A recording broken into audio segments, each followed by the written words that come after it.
بسم الله الرحمن الرحيم.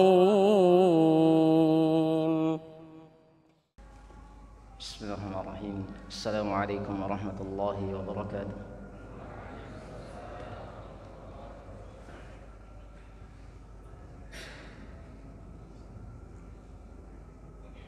Jamaah Jumat yang semoga kita semua senantiasa dirahmati Allah Subhanahu wa taala.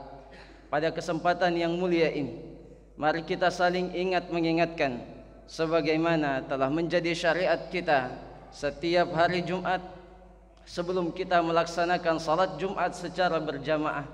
Kita diingatkan, disyariatkan untuk saling ingat mengingatkan, saling nasihat menasihati.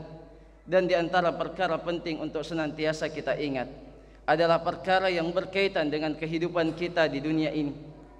Karena disadari atau tidak, kita seringkali lupa bahwa waktu kita yang berjalan setiap hari ini seperti membawa kita semakin jauh dari dunia ini dan semakin dekat kepada kematian dan kehidupan setelah mati. Olehnya itu, kita renungkan perkataan indah dari sahabat yang mulia Amirul Mukminin Ali bin Abi Thalib radhiyallahu taala anhu.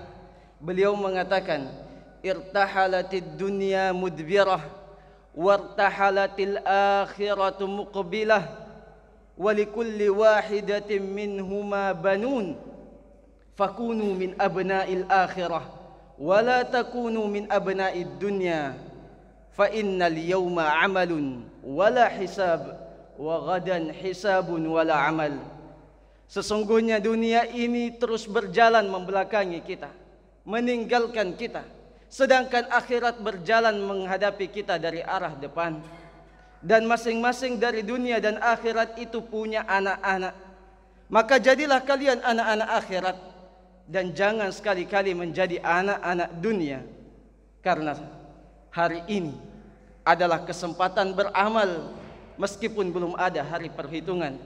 Dan hari esok adalah hari perhitungan dan tidak ada lagi kesempatan untuk beramal. Para jamaah yang semoga dirahmati Allah Subhanahu wa taala, kita sering lupa bahwa waktu kita semakin mendekatkan kita pada kematian. Padahal Nabi alaihi salatu wassalam mengingatkan, bahkan memerintahkan kita sebagai umatnya untuk senantiasa ingat mati. Beliau sallallahu alaihi wasallam bersabda, "Akfiru dzikra hadhimil ladzat", yakni al-maut. Perbanyaklah kalian mengingat penghancur segala kenikmatan dunia, yaitu kematian. Untuk apa? Untuk kita mempersiapkan diri, untuk kita memuhasabah amalan kita setiap hari di dunia ini. Apa yang kita mau bawa mati? Untuk kita sadari kembali bahwa setelah kematian ada kehidupan yang sangat panjang. Kehidupan di alam barzakh, di alam kubur, kehidupan setelah dibangkitkan sampai kita diantar apakah menuju surga atau menuju neraka, wal iyadu billah. Allah Subhanahu wa taala berfirman, "Ya ayyuhalladzina amanu taqullaha wal tanzur nafsum ma qaddamat lighad wattaqullaha innallaha khabirum bima ta'malun." Wahai orang-orang yang beriman, hendaknya kalian bertakwa kepada Allah Subhanahu wa taala, dan hendaknya setiap diri memperhatikan, memuhasabah, melihat apa yang sudah dia siapkan untuk kehidupannya di hari esok, yaitu kehidupan setelah kematian. Dan hendaknya kalian semua bertakwa kepada Allah Subhanahu wa taala. Sesungguhnya Allah Maha mengetahui apa yang kalian lakukan. Para jamaah yang semoga dirahmati Allah Subhanahu wa taala, orang yang senantiasa mengingat mati, menyadari bahwasanya kenikmatan dunia ini akan terputus, menyadari bahwasanya semua kepedihan di dunia ini akan terputus, maka hatinya akan lebih tenang dan lebih fokus untuk mempersiapkan apa yang akan dibawa kelak. Maka jadikan setiap amal soleh kita adalah amalan soleh yang memang bisa kita bawa ke akhirat. Pastikan amalan-amalan yang kita lakukan itu memenuhi syarat diterimanya amal ibadah, karena ikhlas untuk mendapatkan ridha Allah Subhanahu wa taala dan sesuai dengan apa yang dicontohkan oleh Nabi alaihi salatu wassalam. Perhatikan untuk kita tidak melakukan kezaliman, untuk senantiasa menjauhi kemaksiatan, agar kita menghadap Allah Subhanahu wa taala dalam keadaan ringan. Ingat bahwasanya kehidupan setelah mati adalah kehidupan yang tidak ada lagi kematian setelahnya. Nabi alaihi salatu wassalam bersabda dalam hadis yang sahih. Beliau sallallahu alaihi wasallam mengatakan, "Idza dakhala ahlul jannatil jannah wa ahlun narin nar, yu'ta bil mauti ka hayati kabshin amlah." Apabila penghuni surga sudah masuk ke dalam surga dan penghuni neraka sudah masuk ke dalam neraka, maka akan didatangkan kematian dalam bentuk seekor kambing yang berwarna putih kehitam-hitaman. Fayunadi munadin, ya ahlal jannah, fayashra'ibuna wa yanzurun. Kemudian diseru, wahai penghuni surga. Maka mereka pun mengangkat leher mereka dan melihat ke arah yang menyeru tersebut. Thumma yaqul hal ta'rifuna hada? Fayaquluna na'am, al-maut wa kulluhum qad ra'awhu. Dikatakan kepada mereka, apakah kalian mengenal seekor kambing ini? Maka mereka pun mengatakan iya, karena mereka semua pernah melihatnya. Mereka semua pernah bertemu dengan kematian. Fayaqul fayunadi munadin, ya ahlan nar, fayashra'ibuna wa yanzurun. Maka diseru penghuni neraka, wahai penghuni neraka. Mereka pun mengangkat leher mereka dan melihat. Lalu ditanyakan kepadanya hal yang sama, apakah kalian mengenal ini? Mereka semua mengatakan iya, karena mereka semua pernah melihatnya. Fayudbah wa yuqal, ya ahlal jannah khuludun bila maut, wa ya ahlan nar khuludun bila maut. Maka seekor kambing, yaitu kematian tersebut, pun disembelih.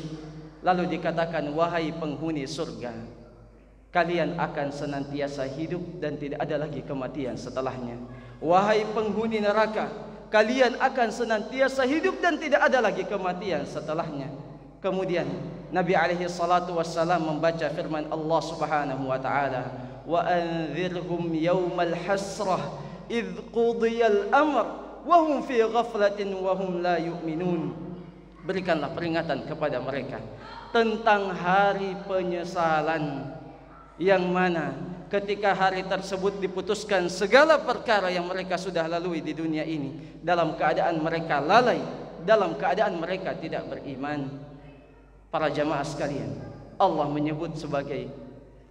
menyebutkan hari kebangkitan, yaumul hisab, sebagai hari penyesalan, hari di mana sangat banyak manusia yang akan menyesal.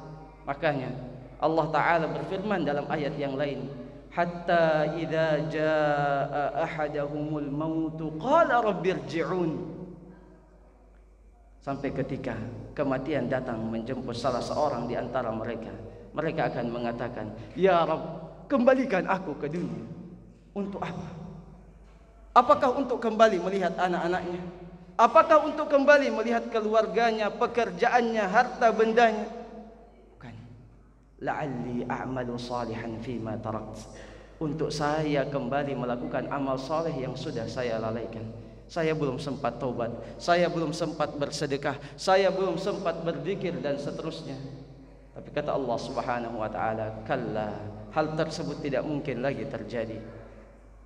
Maka dari itu, sebelum kita bertemu dengan hari penyesalan tersebut, sebelum kematian menjemput kita, yang mana ini semua akan menjemput kita tanpa terkecuali, para ulama katakan bahwa kematian adalah pintu yang semua makhluk pasti akan masuk melalui pintu tersebut. Allah Ta'ala berfirman, kullu nafsin dha'iqatul maut wa innama tuwaffawna ujurakum yawmal qiyamah faman zuhziha 'anil nari wa udkhilal jannata faqad faz wa mal hayatud dunya illa mata'ul ghurur. Semua yang bernyawa pasti akan merasakan kematian, dan sesungguhnya balasan yang sempurna akan diterima di hari kiamat nanti. Maka siapa yang diselamatkan dari api neraka, dimasukkan ke dalam surga Allah Subhanahu wa taala, sungguh dia telah menang, dan tidaklah kehidupan dunia ini kecuali kesenangan yang menipu. Semoga kita semua termasuk hamba-hamba Allah Subhanahu wa taala yang menang dan tidak tertipu dengan kenikmatan dunia yang sementara. Jamaah Jumat yang semoga dirahmati Allah Subhanahu wa taala. Para ulama mengatakan, siapa yang dikaruniakan Allah Subhanahu wa taala dengan nikmat senantiasa mengingat kematian, niscaya ia akan dimuliakan dengan nikmat tambahan berupa 3 perkara. Yang pertama adalah ta'jilut taubah. Ia akan senantiasa bersegera dalam taubat, tidak lagi menunda-nunda taubat, tidak lagi menganggap bahwa kematian itu jauh sehingga kita harus menunda taubat. Nanti saya taubat kapan? Nanti malam, besok pagi, tahun depan, nanti saya pensiun, nanti di umur sekian dan sekian. Ingat, kematian tidak memandang umur seseorang. Bahkan ingat bahwa semestinya para pemuda senantiasa mewaspadai kematian ini. Al-Imam Asy-Syafi'i rahimahullahu taala mengingatkan, kam min sahihin mata min ghairi illatin wa kam min saqimin 'asha hina min ad-dahr. Ada berapa banyak orang yang sehat wal afiat mati dalam keadaan tidak sakit sedikit pun, dan ada berapa banyak orang yang sakit sudah lama tapi ajalnya belum tiba. Wa kam min fata amsa wa asbaha dhahikan wa akfanuhu fil ghaibi tunsaju wa huwa la yadri. Ada berapa banyak pemuda yang mengisi harinya dengan kelalaian, pagi sore dengan ketawa saja, sedangkan kain kafannya sedang ditenun dalam keadaan dia tidak mengetahui. Maka jangan tunda taubat. Begitu pula perkara yang kedua, apabila seorang senantiasa mengingat kematian, niscaya ia akan mendapatkan kenikmatan berupa hati yang qanaah, merasa cukup, ridha dengan apa yang Allah Subhanahu wa taala berikan kepadanya. Dan perkara yang ketiga adalah nasyatul ibadah, bersemangat dan bersegera dalam beribadah, tidak menunda-nunda ibadah tersebut, ya. Makanya Ibnu Umar radhiyallahu taala anhuma berpesan, idza amsayta fala tantadhir as-sabah. Apabila engkau berada di waktu sore, jangan tunda kebaikan sampai besok hari. Wa idza asbahta fala tantadhiril masa. Apabila engkau berada di waktu pagi hari, jangan tunda taubat, jangan tunda amal saleh sampai sore hari. Wa khudh min sihhatika limaradik wa min hayatika limautik. Manfaatkan masa sehatmu sebelum datangnya masa sakit. Manfaatkan hidupmu sebelum datang kematian. Karena kalau kematian sudah datang, tidak ada lagi kesempatan untuk beramal saleh. Semua yang kita genggam sekalipun itu terlepaskan dan akan kita tinggalkan. Bahkan setelah itu akan ada hari perhitungan yang sangat panjang. Makanya para ulama juga berpesan, wala tarji amalal yawma ilal ghad la'alla ghadan ya'ti wa anta faqidu. Jangan sekali-kali tunda amalan hari ini sampai besok. Boleh jadi hari esok datang, tapi engkau sudah tidak ada. Semoga Allah Subhanahu wa taala mengaruniakan kepada kita semua akhir hidup yang baik, yang membuat kita selamat di dunia ini sebelum di akhirat nanti.